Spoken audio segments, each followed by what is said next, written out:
Trump bilang, gue siap negosiasi sama siapapun kecuali China. Negara-negara lain dikasih diskon tarif jadi 10%, dikasih waktu 90 hari buat negosiasi, tapi China langsung ditambah 125%. Ini bukan perang dagang, tapi ini pengusiran. Halo, selamat datang di Sosmed Auditor. Kita akan audit temuan-temuan yang hangat di sosial media. Dan lainnya auditor, kita akan berikan pendapat audit di akhir video. Tonton sampai habis. Bayangin, kamu lagi main catur, terus papan caturnya tiba-tiba dilempar. Dan semua pionnya jatuh ke lantai. Itu yang terjadi sekarang.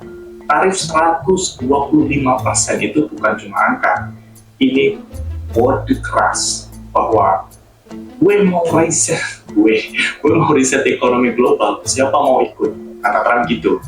Negara-negara tetangga kayak Vietnam, Thailand, Malaysia, Singapura udah ancang-ancang nih. Perusahaan multinasional kayak Apple udah diminta bertindak. Tapi kita Indonesia masih nunggu apa-apa. Soal itu, video ini akan membahas tentang kenapa ada tarif, apa itu defisit neraca dagang, reshoring, dan loyalitas perusahaan multinasional. Temuan audit. Temuan yang pertama, blokade dagang tarif 125% yang diberikan Amerika Serikat ke China itu bisa aku bilang itu kayak blokade ya, bukan perang dagang. Tarif bea masuk normal itu biasanya 5-10%.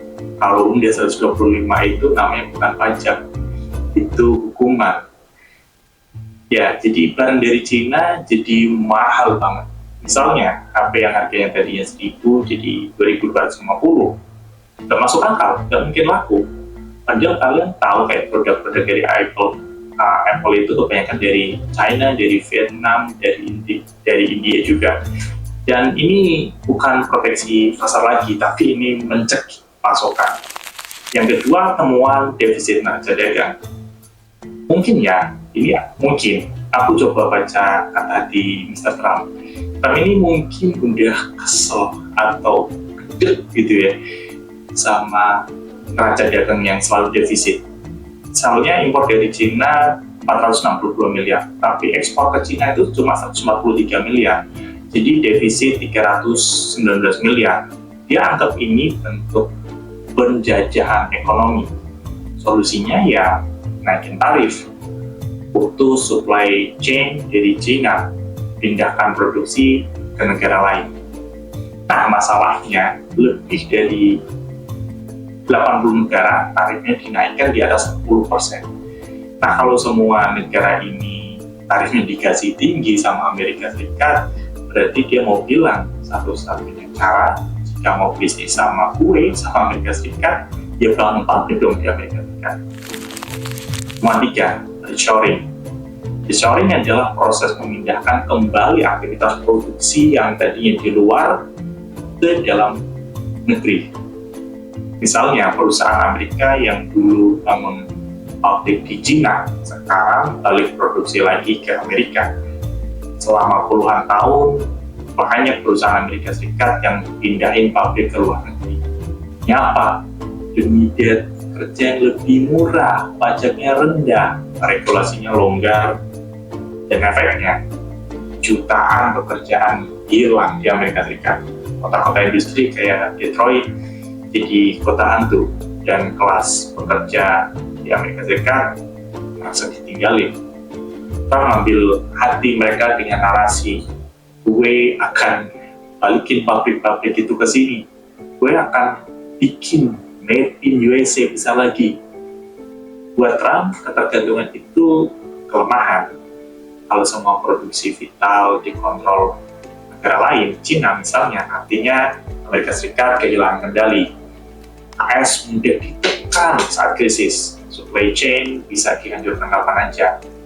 Contohnya, waktu pandemi COVID-19, Amerika Serikat kehabisan masker karena semua produksinya ada di luar Amerika Serikat. Dan negara-negara itu nggak mau ekspor mereka juga butuh buat rakyatnya masing-masing, rakyatnya mereka sendiri. Akhirnya ya Amerika rebutan barang, bahkan sama negara aliansi sama teman mereka sendiri. Dari situ mungkin mindset Trump makin kuat. Kita harus bangun semuanya di dalam negeri, nggak bisa ngandelin siapa-siapa lagi. Nomor 4, tekan perusahaan multinasional supaya loyal. Perusahaan kayak Apple, Tesla, Nike, dan kawan-kawan itu punya pabrik di mana-mana. Buat Trump, mereka nggak punya loyalitas nasional. Dia pengen mereka, perusahaan-perusahaan ini, mikir kayak kalau mau dapat untung jadi warga Amerika, kasih juga dong kontribusi ke Amerika. Makanya pindahin pabriknya ke dalam, lapangan kerja lokal, dan bayar pajaknya di Amerika. Tentu perusahaan-perusahaan ini mulai ketar-ketir. Laporan terbaru menyebutkan bahwa Apple telah menerbangkan 5 pesawat penuh iPhone dan produk lainnya dari India, China, dan Amerika dalam beberapa minggu terakhir pada bulan Maret. Itu karena mereka percaya perang tarif ini nyata dan mereka segera antisipasi solusi jangka pendek. Berita tentang tarif ini terus berkembang ya teman-teman. Mungkin pas teman-teman nonton ini sudah akan ada update situasi terbaru lagi. Tapi semoga video ini kasih gambaran dasar opini auditor. Dan untuk video ini atas nama Sosmed Auditor, Kamis 10 April 2025, aku Pinur Anandita kasih opini WTP. Wow, tanpa pengecualian.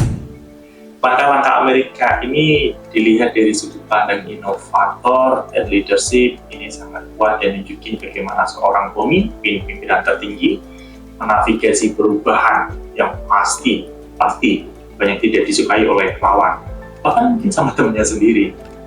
Lalu apa dan bagaimana reaksi Indonesia, negara yang katanya non-blok, dan dampak bagi masyarakat Indonesia pada umumnya? Kita lihat di video selanjutnya. Dan menurut kamu, bagaimana sih respon Indonesia selanjutnya? Kamu merasa khawatir juga atau ya saja? Coba komen di bawah.